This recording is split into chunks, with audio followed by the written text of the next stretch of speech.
નમસ્કાર દર્શક મિત્રો, ગુજરાત સમાચાર ટેલિવિઝનની આ અત્યંત રસપ્રદ ચર્ચામાં આપ સૌનું સ્વાગત છે। આજની ચર્ચા એક એવા વિષયને લઈને છે કે જેના વિશે જેને હર્ષા સ્ટોન કહેવાય એમ ચૂપકે દબાકે દબાકે ક્યાંક ને ક્યાંક ચર્ચાઓ થતી રહે છે, પણ ખુલીને જે કહેવાવું જોઈએ તે ભાગ્યે જ કહેવાય છે। દર્શક મિત્રો, તમે જાણો છો તેમ વહીવટી તંત્ર, કારોબારી અને ન્યાયતંત્રના પાયા પર લોકશાહી વ્યવસ્થા ઊભી છે। માધ્યમો એનો ચોથો પાયો અથવા તો ચોથી જાગીર છે। આમાં પણ જ્યુડિશિયરી એટલે કે ન્યાયતંત્ર લોકશાહીનો બહુ મજબૂત અને ભરોસાપાત્ર પાયો છે। સુપ્રીમ કોર્ટના પૂર્વ ન્યાયમંત્રી, સુપ્રીમ કોર્ટના પૂર્વ ન્યાયમૂર્તિ રંજન ગોગોઈએ તાજેતરમાં કહ્યું છે કે લોકશાહીના અતિ વિશ્વાસપાત્ર અને મજબૂત પાયાને લૂણો લાગ્યો છે। નવેમ્બર 2019ના રોજ ભારતના મુખ્ય ન્યાયાધીશ પદેથી નિવૃત્ત થયા બાદ માર્ચ 2020માં રાજ્યસભાના સાંસદ તરીકે નિયુક્ત થયેલા રંજન ગોગોઈએ ભારતીય ન્યાય વ્યવસ્થા પર અનેક સવાલો ઉઠાવી એની દયાજનક હાલત પર ચાપખા મારતા કહ્યું હોવાનું કહેવાય છે કે આજે મોટા મોટા કોર્પોરેટ ગૃહો જ કોર્ટમાં જવાની હિંમત કરે છે, કારણ કે હવે કોઈ પણ વ્યક્તિ કોર્ટમાં આવવાનું ટાળવા લાગ્યા છે। પોતાનો દાખલો આપી તેમણે કહ્યું કે હું પોતે પણ કોર્ટમાં જવા નથી માંગતો। જે લોકો જોખમ ઉઠાવવા તૈયાર છે તેઓ જ હાલ કોર્ટમાં જઈ રહ્યા છે। એક ઇન્ટરવ્યુમાં જસ્ટિસ રંજન ગોગોઈએ પ્રશ્ન પૂછી નાખ્યો કે કોણ કોર્ટમાં જાય છે? તમે કોર્ટ જાઓ છો અને પસ્તાવ છો। એક બંધારણીય સત્તા ભોગવી ચૂકેલો ચહેરો જ્યારે એમ કહે કે ભારતનું ન્યાયતંત્ર કથળેલું છે અને કોઈ કોર્ટમાં જવા માંગતું નથી, ત્યારે આ બાબત અત્યંત ગંભીરતાથી લેવાવી જોઈએ। આ સંદર્ભમાં કેટલાક મુદ્દાઓ વિચારણા માંગી લે છે। શું આ દેશનું ન્યાયતંત્ર કોઈપણ પ્રકારના દબાણ અને રાજકીય સત્તા સામે અડીખમ ઊભું રહેવા માટે સક્ષમ છે? જે પ્રકારની ઘટનાઓ આપણે જોઈએ છે જોતા આ બાબત ચિંતાનો વિષય હોય એવું દેખાય છે। આપણી લોકશાહી કાર્યરત થઈ તેના ખૂબ જ પ્રાથમિક તબક્કે કમસે કમ સુપ્રીમ કોર્ટના જજોની નિમણૂક તેમજ રાજ્યના હાઈકોર્ટના ચીફ જસ્ટિસ જેવા પદો રાજકીય હસ્તક્ષેપથી સુરક્ષિત રહે તેવી ચિંતા કરવામાં આવી હતી।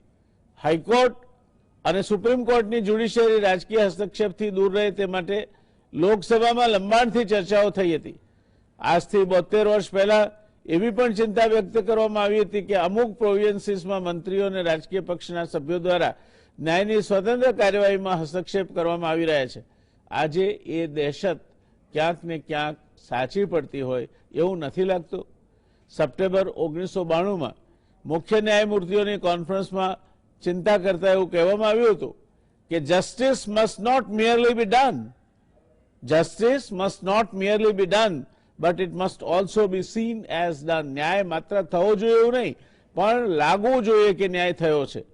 The behavior and conduct of members of the higher judiciary must reaffirm the people's faith in the impartiality of the judiciary।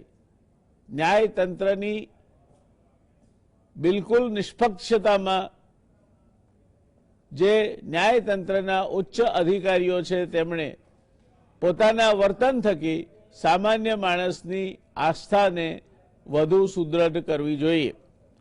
Accordingly, any act of a judge of the Supreme Court or a High Court, whether in official or personal capacity, which erodes the credibility of the perception has to be avoided। એવી કોઈપણ હરકત, એવું કોઈપણ પ્રકારનું કામ, ઉચ્ચારણો કે જેના થકી ન્યાયતંત્રની છબીને હાનિ પહોંચે તેવી કોઈપણ પ્રકારનું કામગીરી એને અવોઇડ કરવી જોઈએ, એનાથી દૂર રહેવું જોઈએ। ટૂંકાણમાં અર્થ થાય કે ન્યાય અપાય એટલું જ પૂરતું નથી, પણ ન્યાય અપાયો છે એવું સામાન્ય માણસને સ્પષ્ટ રીતે દેખાય તે પણ એટલું જ જરૂરી છે। આજે જે પરિસ્થિતિમાં આપણે આવીને ઊભા છીએ એ પરિસ્થિતિ તરફ લઈ જનાર એક પરિબળ વિશે વાત કરતા એક સમયે પ્રોફેસર કેટી શાહ દ્વારા સૂચવવામાં આવ્યું હતું કે જજની ચાલુ નોકરી અથવા નિવૃત્તિ બાદ કોઈપણ પ્રકારની નિમણૂક ઉપર પ્રતિબંધ મૂકવો જોઈએ। મને લાગે છે કે આ જ વાત આઈએએસ આઈપીએસ અને આઈએફએસ અથવા અન્ય સનદી પદો પર રહેનાર અધિકારીઓને પણ લાગુ પડવી જોઈએ. કેટી શાહનું સૂચન કદાચ આવું નહીં કરવા માટે વપરાયું છે, પણ થયું શું? દાખલા તરીકે જસ્ટિસ એમસી ચાગલા અમેરિકામાં ભારતના એલચી બન્યા. જસ્ટિસ બહેરુલ ઇસ્લામ સુપ્રીમ કોર્ટમાંથી રાજીનામું આપી અને કોંગ્રેસના ઉમેદવાર તરીકે ચૂંટણી લડ્યા. જસ્ટિસ પીએ સદાશિવમ કેરાલાના ગવર્નર નિમાયા. જસ્ટિસ રંગનાથ મિશ્રા, જેમણે કોંગ્રેસને 1994ના રમખાડોમાં ક્લીન ચીટ આપી હતી, તે કોંગ્રેસના ઉમેદવાર તરીકે રિટાયરમેન્ટ બાદ રાજ્યસભામાં પહોંચ્યા અને તાજેતરમાં જસ્ટિસ રંજન ગોગોઈ રાજ્યસભાના નિયુક્ત સભ્ય બન્યા. જ્યાં સુધી હાઈકોર્ટ કે સુપ્રીમ કોર્ટ અથવા અન્ય જ્યુડિશિયરી સર્વિસીસના જજોની નિમણૂક કોઈને કોઈ રીતે રાજ્યસભા કે અન્ય પંચ અથવા એવી કોઈ પણ રાજ્ય કે કેન્દ્ર દ્વારા તૈયાર કરાયેલ ઓથોરિટી, જેનો નિર્ણય પોલિટિકલ ઓથોરિટી એટલે કે રાજકીય સત્તાધીશો લેતા હોય ત્યાં મૂકીને કરાતી હોય, ત્યારે એમનું વલણ નિવૃત્તિ બાદ આ લાભોથી ઇન્ફ્લુઅન્સ થાય તે સ્વાભાવિક છે, માનવ સહજ છે. આ ઉપરાંત નીચેના કેટલાક મુદ્દાઓ પણ ધ્યાને લેવા જેવા છે. દેશમાં 3.3 કરોડ કેસ પેન્ડિંગ છે, જેમાંથી 2.84 કરોડ કેસ નીચલી કોર્ટમાં પેન્ડિંગ છે. 43 લાખ હાઈકોર્ટોમાં 57,000 સુપ્રીમ કોર્ટમાં પેન્ડિંગ છે. સુપ્રીમ કોર્ટમાં પેન્ડિંગ 15,000 કેસ એવા છે જે 5 વર્ષથી વધુ જૂના છે. સરેરાશ નીચલી કોર્ટોમાં દર વર્ષે 2 કરોડ કેસ પહોંચે છે. જજોની અસતની વાત કરીએ તો ભારતમાં 15,608 જજ છે.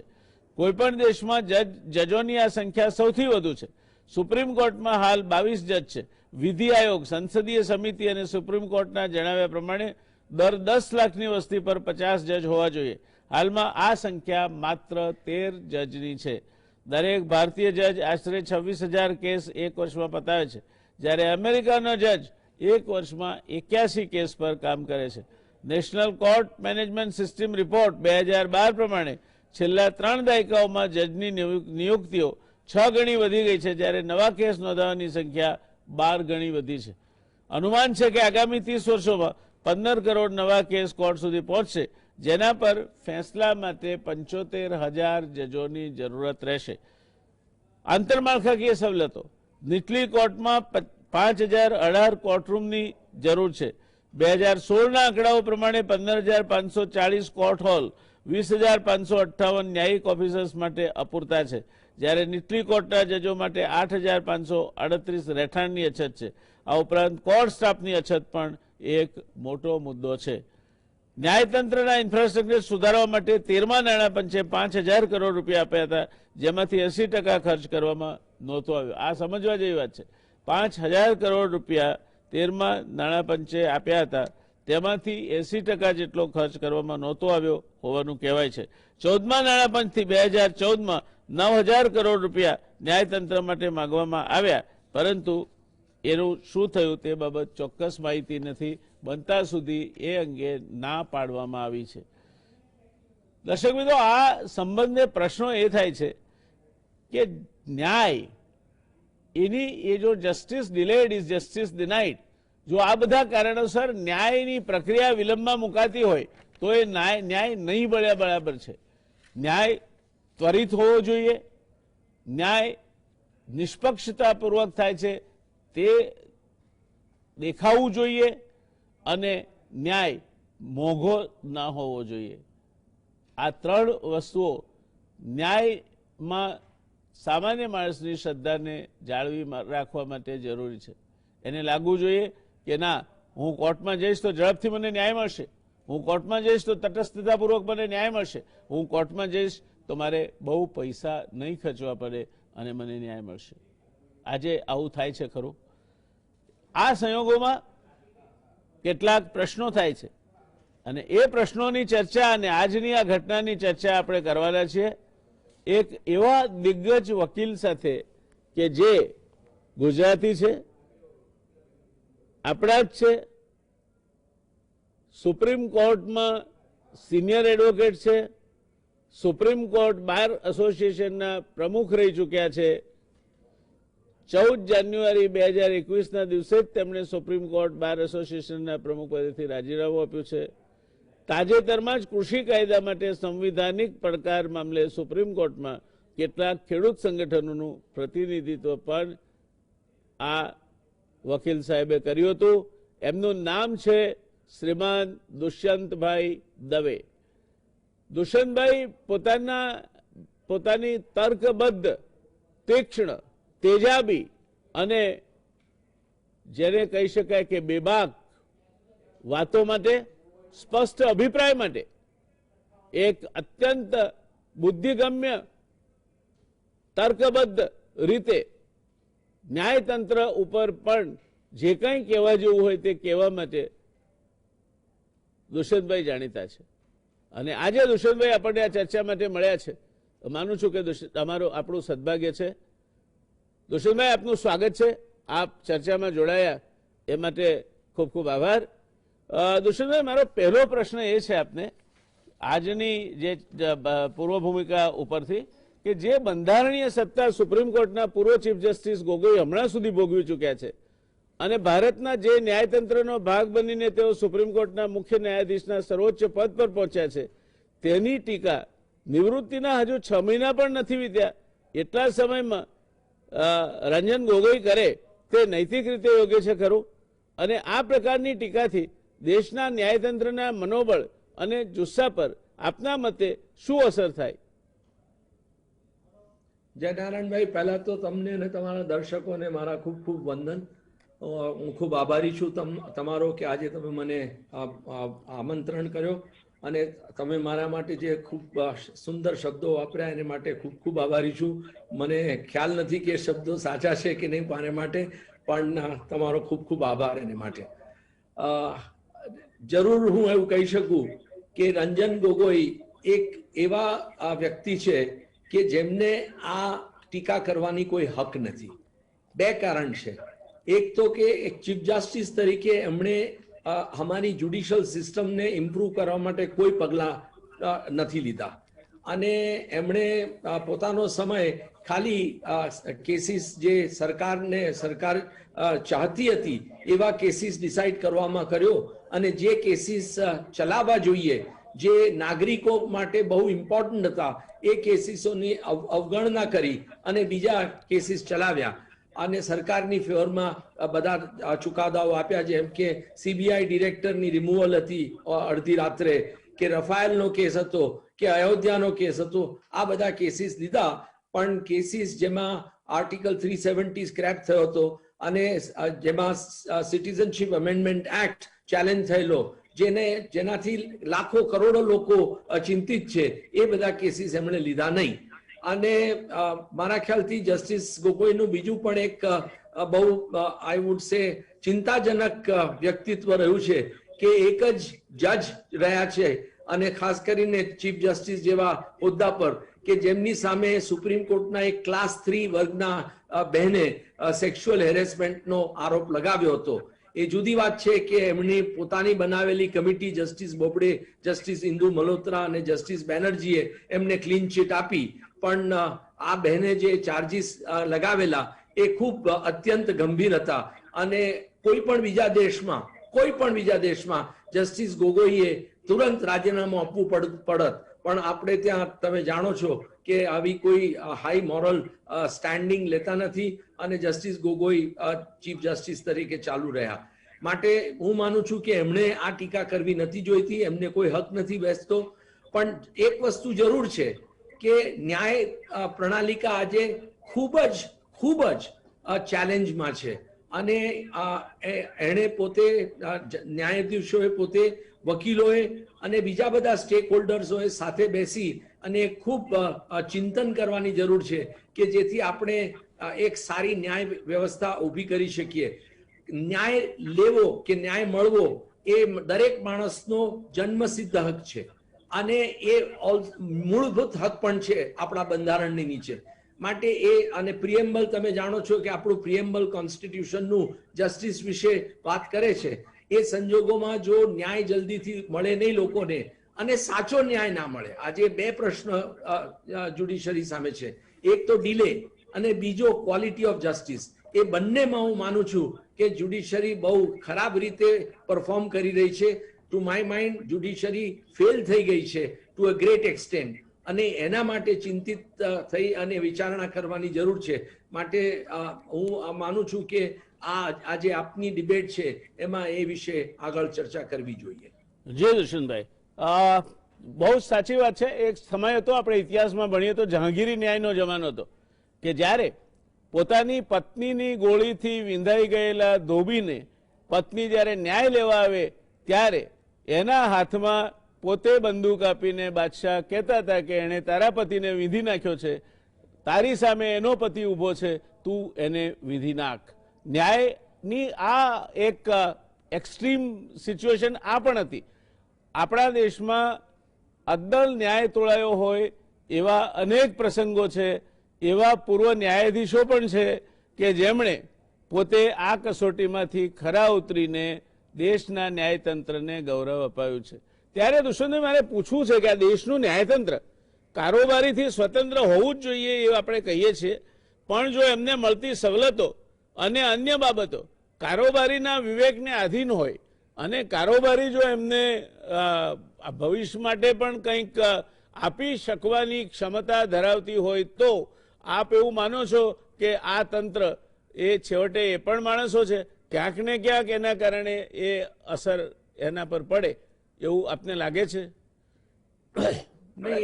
એક વસ્તુ તો ઘણી સાચી છે જયનારાયણભાઈ, કે કોન્સ્ટિટ્યુઅન્ટ એસેમ્બલી જે રીતે એમણે ડિબેટ કરી અને એમાં લગભગ 207 એવા સ્ત્રી અને પુરુષો હતા કે જે આપણે કહી શકીએ કે હિન્દુસ્તાનના એક સર્વોચ્ચ કોટીના નાગરિકો હતા. અને એમણે લગભગ 2 વર્ષ સુધી આપણા બંધારણની વિશે ચર્ચા કરી અને અંતે આપણને એક બંધારણ આપ્યું, જે બંધારણ મારા હિસાબે દુનિયાનું એક શ્રેષ્ઠ બંધારણ છે. અને એ બંધારણ અલ્ટિમેટલી શું છે કે એ બંધારણને આધીન રહી અને ન્યાયપાલિકા હોય કે પછી સરકાર હોય કે પછી પાર્લામેન્ટ હોય, એ બધા જ એ બંધારણને આધીન રહીને પોતાનું કામ કરે અને નાગરિકોના મૂળભૂત હકોને જાળવી રાખે, એમને ટકાવી રાખે અને દેશમાં પ્રગતિ લાવે અને દેશમાં સોશિયલ જસ્ટિસ લાવે, ઇકોનોમિક પ્રોસ્પેરિટી લાવે. એ જે એમની ભાવના હતી તે ભાવના આજે એચીવ નથી થઈ. 73 વર્ષ થઈ ગયા છતાં પણ. અને એને માટે એ લોકોએ ન્યાયતંત્ર માટે એક બહુ સચોટ એક રોલ આપ્યો છે બંધારણમાં કે ભાઈ આજે ચેક્સ એન્ડ બેલેન્સીસ સિસ્ટમ જે છે એમાં ન્યાયતંત્ર જ એક એવું જ તંત્ર છે કે જે સરકાર અને પાર્લામેન્ટ બંને ઉપર એક નજર રાખી શકે અને એમને રોકી શકે બંધારણની વિરુદ્ધ કામ કરતા હોય તો. એ જે રોલ આપવામાં આવ્યો છે, એ જે એમને રિસ્પોન્સિબિલિટી, એ જે એમને ડ્યુટી એમના પર આપવામાં આવી છે, એ રિસ્પોન્સિબિલિટી છેલ્લા 30-35 વર્ષથી એવું લાગી રહ્યું છે કે ન્યાયતંત્ર એ રિસ્પોન્સિબિલિટી સારી રીતે જાળવી નથી રહ્યું. અને એને કારણે સરકારો, કોંગ્રેસ હોય કે બીજેપી હોય, કોઈ પણ સરકાર હોય, એ સરકારો બંધારણનો વારંવાર ભંગ કરે છે, લોકોના મૂળભૂત હકોને છીનવી લે છે અને અમારી જ્યુડિશિયલ સિસ્ટમ, અમારી કોર્ટો એ પ્રોટેક્ટ નથી કરી શકતી. એ એક બહુ દુઃખદ સમસ્યા છે આપણા દેશ સામે. જ્યાં સુધી ન્યાયતંત્ર પોતાને અંદરથી મજબૂત નહીં કરે. એક વસ્તુ બહુ સાચી છે કે કોન્સ્ટિટ્યુશનલ ફ્રેમર્સને ન્યાયતંત્રને ઇન્ડિપેન્ડન્ટ રાખવા માટે ઘણા પ્રાવધાન કર્યા છે, બહુ જ પ્રોવિઝન્સ આપ્યા છે. અને આજે ન્યાયાધીશો, ખાસ કરીને હાઈકોર્ટ અને સુપ્રીમ કોર્ટ જજીસને સરકાર રિમૂવ ના કરી શકે જ્યાં સુધી ઇમ્પીચમેન્ટના મોશન ના આવે. અને ઇમ્પીચમેન્ટ તો 2/3 મેજોરિટીથી જ પાસ થઈ શકે. માટે એમને એકદમ પ્રોટેક્શન આપવામાં આવ્યું છે.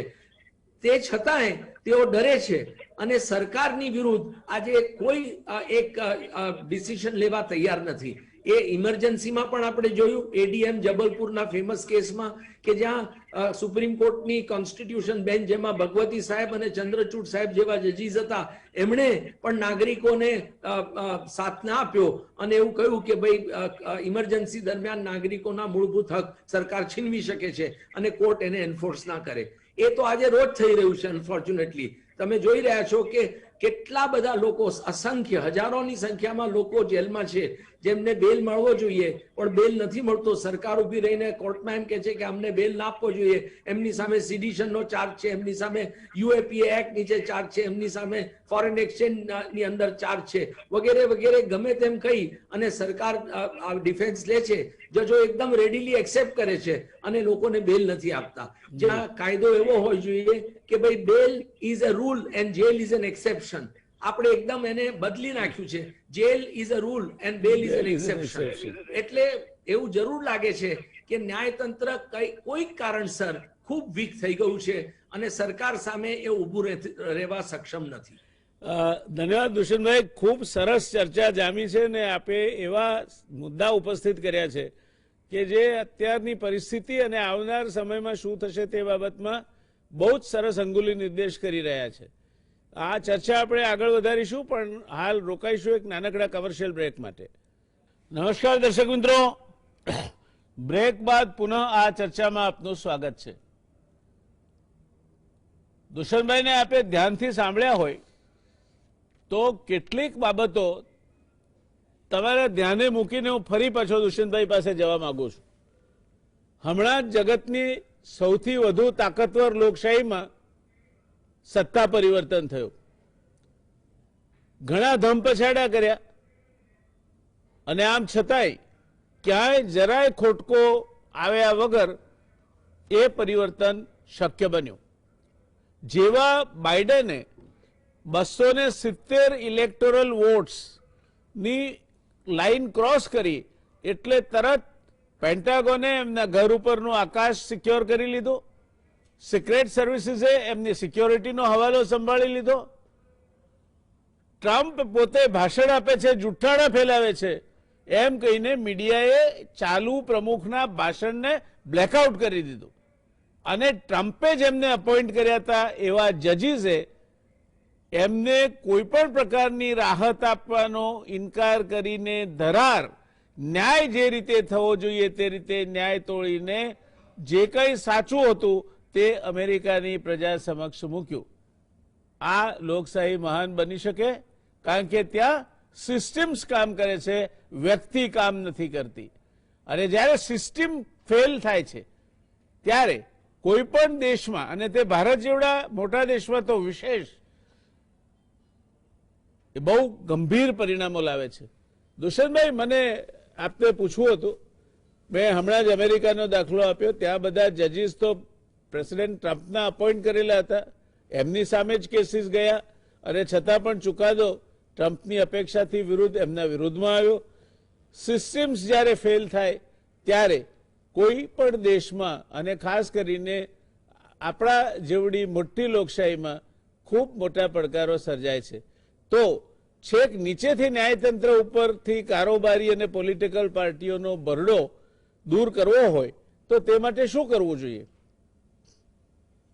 જનાર્દનભાઈ, સૌથી પહેલું તો એક વસ્તુ આપણે દેશવાસીઓએ સમજવું જોઈએ કે જ્યાં સુધી આપણે આપણું કોન્સ્ટિટ્યુશનને સમજી નહીં શકીએ, જ્યાં સુધી આપણે આપણા કોન્સ્ટિટ્યુશનને ગીતા, બાઇબલ, કુરાન અને ગ્રંથ સાહેબ જેમ રિસ્પેક્ટ નહીં આપી શકીએ ત્યાં સુધી આપણને ખ્યાલ નહીં આવે કે આપણી નાગરિક તરીકે શું જવાબદારી છે, આપણા નેતાઓની શું જવાબદારી છે, અને આપણા નેતાઓ અને આપણા જજો કે આપણા પાર્લામેન્ટેરિયન એ એમની જવાબદારી જો ભૂલચૂક કરે તો એની સામે આપણે શું પગલાં ઉઠાવી શકીએ એ બધું આપણે સમજવાની જરૂર છે. એને માટે સૌથી પ્રથમ એક વસ્તુ બહુ જરૂરી છે. જેમ એરિસ્ટોટલે એકવાર કહ્યું હતું, એણે કહ્યું હતું કે કોન્સ્ટિટ્યુશનની સ્ટેબિલિટી તમે કેવી રીતે લાવી શકો? તો એણે કહ્યું કે જ્યારે દરેક નાગરિકને કોન્સ્ટિટ્યુશનના સ્પિરિટમાં એજ્યુકેશન નહીં આપવામાં આવે ત્યાં સુધી કોન્સ્ટિટ્યુશનને તમે જાળવી નહીં શકો. એ પછી આલ્બર્ટ આઇન્સ્ટાઈને તો એનાથી વધારે કહ્યું. એણે એકવાર કહ્યું કે કોન્સ્ટિટ્યુશનનું જે સત્તા છે એ સત્તા ક્યારે જળવાઈ રહે? જ્યારે દરેક નાગરિક એને ડિફેન્ડ કરવાની પ્રતિજ્ઞા લે ત્યારે. એ સિવાય એ થઈ ના શકે. આજે દેશમાં બહુ જ ઓછા લોકો કોન્સ્ટિટ્યુશનને સમજે છે. કોન્સ્ટિટ્યુશન આંબેડકર સાહેબે કહ્યું હતું ઇઝ અ ફંડામેન્ટલ ડોક્યુમેન્ટ, અને એણે એવું પણ કહ્યું હતું કે આ ડોક્યુમેન્ટમાં ન્યાય પ્રણાલિકા, પાર્લામેન્ટ અને સરકાર એ ત્રણ ઓર્ગન અમે ક્રિએટ કર્યા છે, પણ સાથે સાથે એ ત્રણેય ઓર્ગનના સત્તા ઉપર કેવી લિમિટેશન્સ મૂકી છે એના ઉપર પણ અમે ભાર આપ્યો છે. અને એ જો લિમિટેશન્સ પર અમે ભાર ના આપ્યો હોત તો પાર્લામેન્ટ ગમે તેવા કાયદા કરત, સરકાર ગમે તેવા પગલા ઉઠાવત અને જ્યુડિશરી ગમે તેવા જજમેન્ટ આપત. માટે એ ચેક્સ એન્ડ બેલેન્સીસની એક સિસ્ટમ આંબેડકર સાહેબે આપણને દેશને આપી.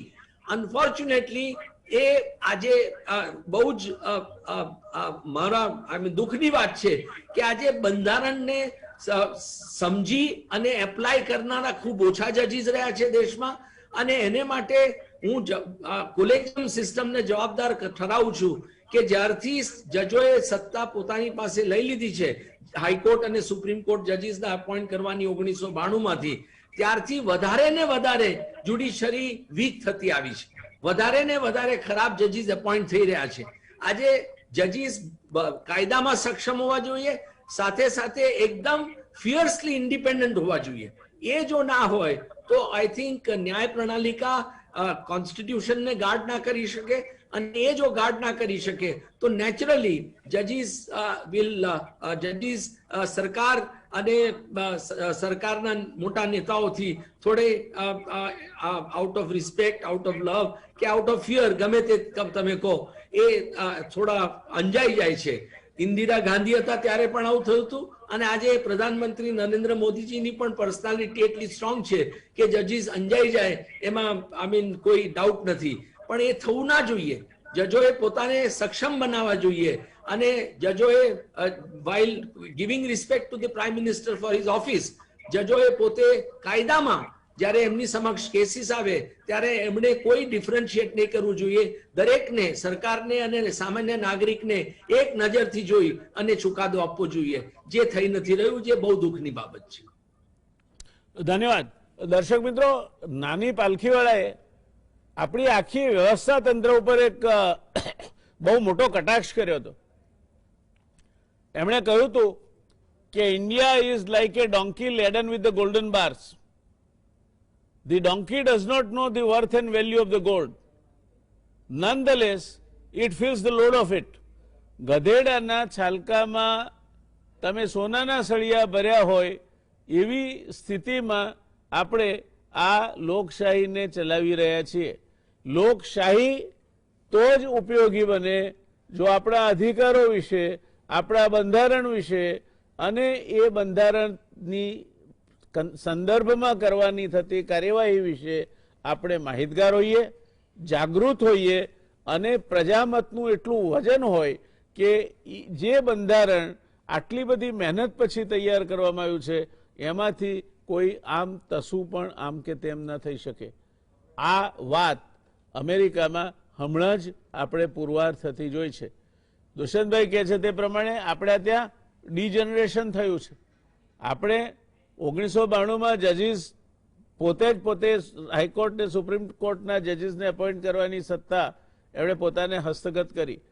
તો આને સુધારવા માટે દુષ્યંતભાઈ શું કોઈ હાયર જ્યુડિશરી માટેનું કોઈ ઇન્ડિપેન્ડન્ટ અપોઇન્ટમેન્ટ કમિશન અથવા તો એવું કોઈ ફોરમ હોવું જોઈએ કે જે તટસ્થ રીતે કોઈ પણ પ્રકારની શહેમાં આવ્યા વગર સાચી રીતે નિર્ણય લઈને ગુણવત્તા ધરાવતા કેપેબલ વ્યક્તિઓને એ ન્યાયમૂર્તિઓ તરીકે નિમણૂક કરે, અને એમાં એમનો એક ટેસ્ટ સાયકિયાટ્રિક પણ થવો જોઈએ કે how much kind of a courage of conviction that person carries. એ દિશામાં કંઈ થઈ શકે? બહુ મુશ્કેલ પ્રશ્ન છે આ. એક બહુ જટિલ સમસ્યા છે દેશની સામે. એવું છે કે જયનારાયણભાઈ, આપણે જજીસ તો કઈ they don't come from moon and Mars. જજીસ આપણામાંથી જ આવે છે. આપણું પોતાનું જ કેરેક્ટર, આજે નાગરિકોનું કેરેક્ટર દિવસે દિવસે ખૂબ જ વીક થઈ ગયું છે, અને મટીરિયાલિઝમ, પૈસાનો લોભ આપણને ખૂબ વધારે પડતો આજે પ્રલોભન આપી રહ્યો છે. એને કારણે આપણું જે એક આજે તમે ઇન્ડિપેન્ડન્ટ સ્ટ્રગલ જુઓ, એ ઇન્ડિપેન્ડન્ટ સ્ટ્રગલમાં સૌથી વધારે ફાળો વકીલોનો હતો. આજે હું આપને ઠોસથી કહી શકું કે આજે દેશમાં 100 વકીલ એવા નથી કે જે બહાર આવી અને સરકાર કે જ્યુડિશરી જે ચેલેન્જીસ આપે છે દેશને કે જ્યાં ફેલિયર થાય છે એની સામે પબ્લિકલી બોલે. એટલે આજે એક બહુ જ વિચિત્ર પરિસ્થિતિ થઈ ગઈ છે. એવી કોઈ પણ તમે સિસ્ટમ લાવશો તો એ સિસ્ટમના માણસો તો આપણે જ છીએ. એટલે આપણે એ સિસ્ટમને કેવી રીતે મજબૂત કરવી એ ઇમ્પોસિબલ છે. અને જ્યાં સુધી આપણે એવા ફિયર્સલી ઇન્ડિપેન્ડન્ટ નાગરિક નહીં શોધી કાઢીએ જે નાગરિકોને આપણે આવી એક સંસ્થામાં અપોઇન્ટ કરી અને એમને સત્તા આપી એપોઇન્ટમેન્ટ કરવાની, ત્યાં સુધી કંઈ થઈ શકવાનું નથી. I think it is only a distant dream. હું નથી માનતો કે મારી જિંદગીમાં આ સ્વપ્ન કોઈ દિવસ સાકાર થઈ શકશે. મને ઓનેસ્ટલી ખૂબ દુઃખથી કહેવું છું કે મને કોઈ શ્રદ્ધા નથી કે આ સિસ્ટમ ઇમ્પ્રુવ થઈ શકે. જજોએ આ પાવર પોતાની પાસે લઈ અને હું ફ્રેન્કલી કહું કે આ કોલેજિયમો સુપ્રીમ કોર્ટમાં હોય કે હાઈકોર્ટમાં હોય એ દરેક અપોઇન્ટમેન્ટ, એવું નથી કે આજે સારા જજીસ નથી, ઘણા સારા જજીસ છે, પણ જે જજીસ ખરાબ અપોઇન્ટ થઈ રહ્યા છે એ ગીવ એન્ડ ટેકને કારણે થઈ રહ્યા છે. અને કોલેજિયમમાં 3 કે 5 જજો બેસીને મારો એક તારો એક એમ કરીને એપોઇન્ટમેન્ટ કરે છે અને બહુ જ સારા વકીલોને નથી કરી શકતા. ઘણા એવા દાખલા છે, ઘણા સારા જજો જે હાઈકોર્ટ જજ થયા છે એમને સુપ્રીમ કોર્ટમાં લાવી નથી શકતા. એટલે નેશનલ જ્યુડિશિયલ કમિશનની વાત હતી, પણ એમાં પણ સરકારે એવા પ્રોવિઝન ના કર્યા કે ઇન્ડિપેન્ડન્ટ નાગરિકોને જેમનું સ્ટેચર ખૂબ અદ્ભુત છે એવા નાગરિકોને આપણે એપોઇન્ટ કરીએ અને એવા નાગરિકો જજીસની એપોઇન્ટમેન્ટમાં સલાહ આપે. આજે જ્યુડિશરી એક લીગલ પર્સપેક્ટિવથી જોવાનો સમય જતો રહ્યો છે. આજે જ્યુડિશરીનો રોલ બહુ જ કોમ્પ્લેક્સ રોલ થઈ ગયો છે. એટલે judiciary has to understand economics, it has to understand social structure of the society, it has to understand લોકોની સાયકોલોજી સમજવી પડે છે. જાતના પ્રશ્નો આજે જ્યુડિશરી સામે આવે છે. એ પ્રશ્નોનો જ્યારે તમારે ન્યાય આપવો હોય ત્યારે ખાલી કાયદાને જોઈને તમે ન્યાય આપો જે આપે છે આજે, એમાં હું માનું છું કે ઘણો અન્યાય થાય છે. એટલે આ બધા જે પ્રશ્નોને જ્યુડિશરીએ જો પોતે અંદરથી કંઈ કરવું હોય તો જ્યુડિશરીએ પોતે આ બધી વિચારણા કરી અને એમાં ઠોસ પગલાં લેવા જોઈએ. ઇન્ડિપેન્ડન્ટ લોકોને કન્સલ્ટ કરવા જોઈએ. ઇન્ડિયન ઇન્સ્ટિટ્યૂટ ઓફ મેનેજમેન્ટ જેવા બોડીને લાવી અને કેસ લોડ કેવી રીતે રિડ્યુસ કરવો એના પર સલાહ લેવી જોઈએ. કમ્પ્યુટરાઇઝેશનનો કેવી રીતે યુઝ કરવો એ પૂછવું જોઈએ. આ બધું કરવામાં કોઈને ઈચ્છા જ નથી. હું જોઈ રહ્યો છું સુપ્રીમ કોર્ટમાં 1986માં આવ્યો ત્યારથી કે barring perhaps chief justice Venkatachaliah અને to somewhat extend chief justice Ahmadi, બીજા કોઈ ચીફ જસ્ટિસે આ વિશે કોઈ જાતનો ભાર નથી આપ્યો, કોઈ જાતની ચર્ચા નથી કરી. હું 3 વાર સુપ્રીમ કોર્ટ બારનો પ્રમુખ બન્યો. મેં 3 વાર જુદા જુદા ચીફ જસ્ટિસ સાહેબોને કહ્યું કે આપણે બધા સાથે બેસી અને આમાં વિચારણા કરીએ કે સરકાર ભલે આપણને મદદ ના કરે પણ આપણે સિસ્ટમમાં વકીલો, જજો, આપણા સ્ટાફ અને જે લિટિગન્ટ્સ આપણી સમક્ષ આવે છે એ બધાને પૂછી અને મેનેજમેન્ટ એક્સપર્ટને કન્સલ્ટ કરીને આપણે સિસ્ટમને કેવી રીતે સારી કરી શકીએ કે જલ્દીથી કેસોનો નિકાલ થાય અને કેસો સારી રીતે નિકાલ થાય. પણ કોઈ પ્રયત્ન થયા નથી અને હું નથી માનતો થશે. જી દર્શક મિત્રો, મારી સમજ પ્રમાણે દુષ્યંતભાઈની આ અનુભવ સિદ્ધ વાતમાંથી 2 વસ્તુ બહાર આવી. એક કે અંગ્રેજીમાં કહેવત છે કે where there is a will there is a way. વિલનો અભાવ છે. વહીવટી સુધારણા આજની પરિસ્થિતિમાં ટેકનોલોજીનો ઉપયોગ અને એ રીતે બને તેટલા ઝડપથી ન્યાય મળી શકે તે પ્રકારની વ્યવસ્થા ઊભી કરવા માટે એક તમારું ડિટર્મિનેશન અને વિલ હોવી જોઈએ, જે દુષ્યંતભાઈના અનુભવ પ્રમાણે 2 ચીફ જસ્ટિસ સાહેબને વાત કરીએ તો એ ભાગ્ય જોવા મળી છે. બીજી વાત એમણે ખૂબ અગત્યની કહીને મારે તમને ફરીને કહેવી છે, મેં અગાઉ પણ કહી છે, અને એ વાત એ છે કે જજીસ ક્યાંથી આવે છે. તમે અમદાવાદમાં કાંકરિયામાંથી સોનાની ડોલથી પાણી લો, પતરાના ડબલાથી પાણી લો, માટીના ગળાથી પાણી લો કે ચાંદીના પાત્રથી પાણી લો, પાણી કાંકરિયાનું છે. જ્યાં સુધી સમાજ આ પ્રકારની વ્યવસ્થાઓને સ્વીકારે છે, સમાજ આ પ્રકારની ગંદી માનસિકતાથી જીવે છે, સમાજ પૈસાને કેન્દ્ર સ્થાને મૂકીને, સમાજ સત્તાને કેન્દ્ર સ્થાને મૂકીને ચાલે છે, ત્યાં સુધી કોઈની પાસે એવી જાદુઈ લાકડી નથી કે આ દેશની વ્યવસ્થાઓને સુધારી શકશે. અને એ વ્યવસ્થાઓ ન સુધરે તો મને લાગે છે કે દુષ્યંતભાઈએ જે નિરાશા વ્યક્ત કરી એ આવનાર સમયમાં વધુ વ્યાપક અને વધુ ઘેરી બનશે, એમાં કોઈ શંકા નથી. પણ તો પછી મારે દુષ્યંતભાઈ આપને સીધો પ્રશ્ન કરવો છે કે જો ન્યાયતંત્રમાંથી પ્રજાનો વિશ્વાસ ઉઠી જશે, જો ન્યાય મોંઘો બનશે, જો પ્રજાને એવું લાગશે કે justice is not being delivered as it should be અને ટ્રાન્સપરન્સીની બાબતમાં પણ એને સંતોષ નહીં થાય, તો આ દેશમાં કેવી પરિસ્થિતિનું નિર્માણ થશે? જયનારાયણભાઈ, આજે સત્ય હકીકત તો એ છે કે ન્યાય પ્રણાલિકા has been hijacked by the rich and the powerful, અને કોમન મેનને આજે ન્યાયતંત્રમાં ન્યાય મળવો એ વર્ચ્યુઅલી ઇમ્પોસિબલ છે. એ બે કારણસર છે. એક તો કે એના કેસીસ જલ્દીથી લેવાતા નથી.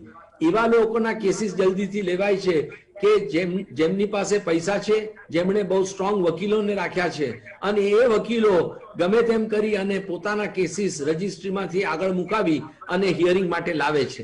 એટલે એ બહુ જ જટિલ સમસ્યા છે. બીજું એ કે આજે જેમ આપે કહ્યું એ પ્રમાણે કે ભાઈ આજે જસ્ટિસ સિસ્ટમ ઘણી કોસ્ટલી થઈ ગઈ છે.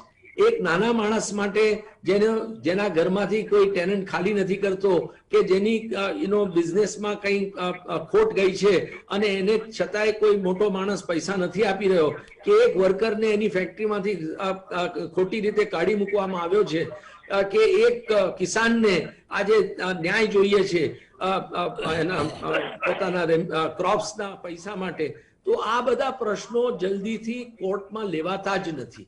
અને એને માટે શું થઈ શકે મારી સમજની બહાર છે. હું ઘણા વખતથી કોર્ટને બહુ ક્લોઝલી ઓબ્ઝર્વ કરી રહ્યો છું, અને મેં ઘણીવાર ઓપનલી કહ્યું છે કે સિસ્ટમ એવી થઈ ગઈ છે કે જ્યાં આ જે શક્તિશાળી ક્લાયન્ટો છે અને શક્તિશાળી એમના વકીલો છે, એ લોકોના કેસીસ જલ્દી લેવાય છે, અને એમાં પણ એ કેસીસમાં પણ એન્ડલેસ આર્ગ્યુમેન્ટ્સ થયા કરે છે, એન્ડલેસ એડજમેન્ટ થયા કરે છે. અને આઈ થિંક એ જે લક્ઝરી લિટિગેશન છે, એ લક્ઝરી લિટિગેશન આજે કોર્ટોનો ઘણો સમય બરબાદ કરી રહ્યું છે. માટે અને જેમ આપે પહેલા શરૂઆતમાં કહ્યું કે આપણી ન્યાય પ્રણાલિકા એટલી બધી નાની છે કમ્પેર્ડ ટુ ઇન્ટરનેશનલ સ્ટેન્ડર્ડ, કે આપણી પાસે પૂરતા જજો નથી, પૂરતું ઇન્ફ્રાસ્ટ્રક્ચર નથી, એટલે કોમન મેનને આજે ન્યાય મળવો ઇઝ વર્ચ્યુઅલી ઇમ્પોસિબલ. આજ 3.5 થી 4 કરોડ કેસીસ જે પેન્ડિંગ છે, એ કદાચ અત્યારના સ્ટ્રેન્થમાં 100 વર્ષ સુધી પણ કદાચ એ રિમૂવ નહીં થઈ શકે બેકલોગ, એવું મારું માનવું છે. એટલે શું પ્રશ્નો આ કેવી રીતે એને વિચારવા, એને માટે સરકારે ખૂબ આઈ થિંક સરકારનું દાયિત્વ બને છે કે સરકાર આ સમજે. કારણ કે આજે દેશમાં જો રૂલ ઓફ લો નહીં હોય તો એનાર્કી પ્રસરી જશે, અને એ એનાર્કીને પછી આપણે દૂર કરવી. તમે ગમે તેટલા સિડિશનના કેસીસ લોકો સામે ફાઇલ કરો, પણ અલ્ટિમેટલી એનાર્કી ઇઝ એન એનાર્કી. એટલે લોકો જો ન્યાયતંત્રમાં વિશ્વાસ ઉઠી જશે અને લોકો પોતાના હાથમાં કાયદો લઈ લેશે. આજે આપણે જાણીએ છીએ ઘણી જગ્યાએ, આજે મુંબઈમાં એક police officer was known for bogus encounters, અને એ પૈસા લઈ અને લોકોના એન્કાઉન્ટર્સ કરતા હતા. આજે ઘણી જગ્યાએ આપણે જાણીએ છીએ કે ઘર ખાલી કરવા માટે લોકો ગુંડાઓને પૈસા આપીને ઘર ખાલી કરાવે છે. અને આજે જોઈએ છે કે ઘણી ફાઇનાન્સ કંપનીઓ પોતાના પૈસા રિકવર કરવા માટે, ઘરની લોન માટે કે સ્કૂટરની કે ગાડીની લોન માટે ઠગ્સને વાપરે છે પૈસા રિકવર કરવા માટે. આ બધું શું દર્શાવે છે? આ બધું દર્શાવે છે કે લોકોનો ન્યાયતંત્રમાં વિશ્વાસ ધીરે ધીરે ઓછો થઈ ગયો છે. હું નહીં કહું કે કમ્પ્લીટલી જતો રહ્યો છે, પણ આજે બહુ જ ઓછા લોકો ન્યાયતંત્ર પર વિશ્વાસ મૂકી શકે, અને એને માટે ન્યાયતંત્રની જ જવાબદારી છે કે they have not been able to provide a effective dispute resolution mechanism જ્યાં ન્યાય ખરેખર મળી શકે. એટલે એ આઈ ડોન્ટ નો શું થશે આગળ જતા. જી દુષ્યંતભાઈ, આપે કહ્યું તે પ્રમાણે તો હવે એક નવો વિષય ઉભો થયો છે. માત્ર લો જ નહીં, કોર્ટ ક્રાફ્ટિંગ એ પણ એક અગત્યનો વિષય હવે બનતો જતો લાગે છે કે જેમાં રજિસ્ટ્રીમાંથી તમારે કોર્ટ કેસીસ આગળ લાવવા, પાછળ લઈ જવા, આ પણ એક સ્પેશિયલાઇઝેશનનો મને લાગે છે કે નવો વિષય ઊભો થયો છે જે મોટાભાગની લો કોલેજો તો ભણાવતી નથી. આપે કઈ એમાં એક મુખ્ય વાત અગત્યની એ છે કે આ જો સિસ્ટમ ફેલ જશે અને which it is showing the science, તો આઉટસાઇડ ધી સિસ્ટમ જે એના પછી ન્યાય શોધવાના પ્રયાસો બલવત્તર બનતા જશે ને એનાર્કી ઊભી થશે. In that scenario, do you agree with what Justice Gogoi has made an observation? Whatever he was responsible, he has not done anything, whatever it is, પણ છેવટે તો એમનો અંતરાત્મા જાગ્યો અને out of whatever was his experience, he has made these observations. To what extent you give credence to what he has said? એમણે જે શબ્દ વાપર્યો કે જ્યુડિશિયલ સિસ્ટમ રેમશેકલ છે, હું એટલી હદ સુધી નહીં કહું. આજે પણ હું તો એક 42 વર્ષથી વકીલ છું. મારા પિતાજી પણ વકીલ અને હાઈકોર્ટના જજ હતા. મને ન્યાય પ્રણાલિકા માટે ખૂબ પ્રેમ છે, મને ખૂબ આદર છે, પણ સાથે સાથે હું એની ક્ષતિઓ છે એની સામે સતત લડતો આવ્યો છું અને લડતો રહીશ. કારણ કે મારું એવું માનવું છે કે આ ક્ષતિઓને જો દૂર કરવી હોય તો એને માટે ડિસ્કશન થવું જ જોઈએ, એને માટે ડિબેટ થવી જ જોઈએ.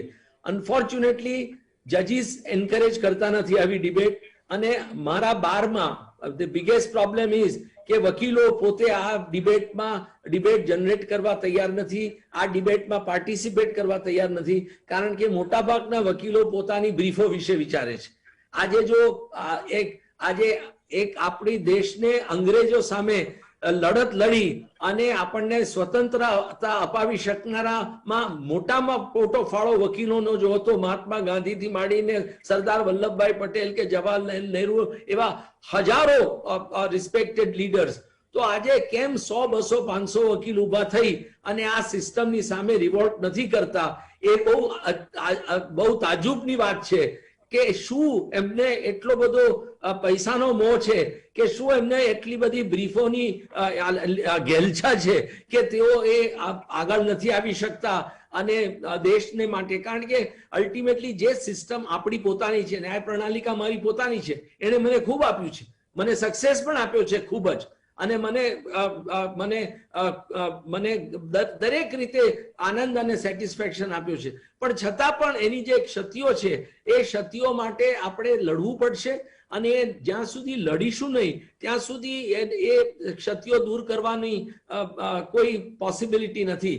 એટલે મારું એવું માનવું છે કે આ બધા પ્રશ્નોમાં વકીલોએ ખૂબ એક્ટિવ થવું જોઈએ.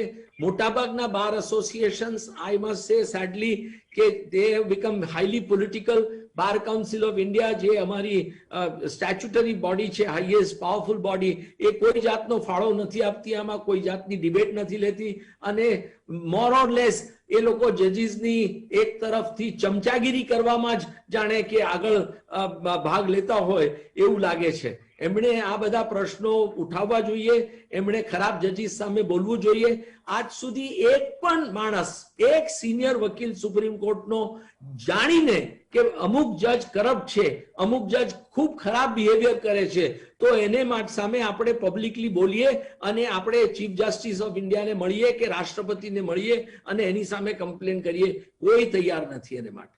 સો એ એક બહુ અનલેસ એન્ડ અન્ટિલ હું માનું છું કે from within some kind of introspection does not take place, this improvement of the system cannot happen. અને એ મને નથી લાગતું કે એ અંતરાત્મા જાગી રહ્યો છે કે જાગવાનો છે. દુષ્યંતભાઈ, બે અગત્યના પ્રશ્નો મારા મનમાં અત્યારે ગુમરાઈ રહ્યા છે આપે જે કહ્યું તેના પરથી. એક તો સારા વકીલો જે છે કે જેમની પ્રેક્ટિસ પણ સારી છે, ઇન્ટિગ્રિટી ને બીજી રીતે છાપ પણ સારી છે, એમને હાઈકોર્ટ જજ બનવાનું કહેવામાં આવે તો they are reluctant to take up the judgeship, અને એના કારણે પણ કદાચ સારા જજો આપણે ગુમાવીએ છીએ. બીજું, bar councils, they have become now aligned on the political lines. તો as a senior leader of the legal fraternity, આપ બાર કાઉન્સિલ માટે એવો નિયમ ઘડવાનું યોગ્ય માનશો કે બાર કાઉન્સિલની સનદ ધરાવતો હોય એ વ્યક્તિ કોઈ પણ રાજકીય પક્ષનો સભ્ય બની શકે નહીં, કોઈ પણ પ્રકારના રાજકીય પેલામાં એ જોડાઈ શકે નહીં, અને એનો મત હોઈ શકે, લોકશાહી છે, મત આપી શકે, પણ આ કોઈ પ્રકારનું લીગલ સેલ કે બીજા રાજકીય પક્ષ સાથે સંબંધિત કોઈ પણ પ્રકારની કામગીરીમાં એ જોડાય નહીં. તો માનું છું કે અડધા ભાગનું દૂષણ તો એમનેમ ખલાસ થઈ જશે. જયનારાયણભાઈ, આપની વાત એકદમ સાચી છે, હું આપની સાથે સંમત છું. પણ આપ જાણો છો કે આજે કોઈ પણ જાહેર સંસ્થા હોય, કોઈ પણ ઇલેક્ટેડ બોડી હોય, એમાં રાજકારણ પેસી ગયું છે, અને એ રાજકારણને દૂર કરવું ઇમ્પોસિબલ છે. કારણ કે રાજકારણીઓને દરેક જાતના ઇન્સ્ટિટ્યુશન્સને કંટ્રોલ કરવામાં આવે એક રસ પડી ગયો છે. કારણ કે એમણે જોયું છે કે જ્યાં સુધી આ બધા ઇન્સ્ટિટ્યુશન્સને આપણે કંટ્રોલ નહીં કરીએ ત્યાં સુધી આપણો સંપૂર્ણ કંટ્રોલ નહીં રહે દેશ પર. માટે આ દરેક ઇન્સ્ટિટ્યુશનને કેવી રીતે વીક કરવું, એટલે પોતાના માણસોને ત્યાં ઇલેક્ટ કરાવી અને એ દરેક ઇન્સ્ટિટ્યુશન્સને વીક કરવા માંગે છે.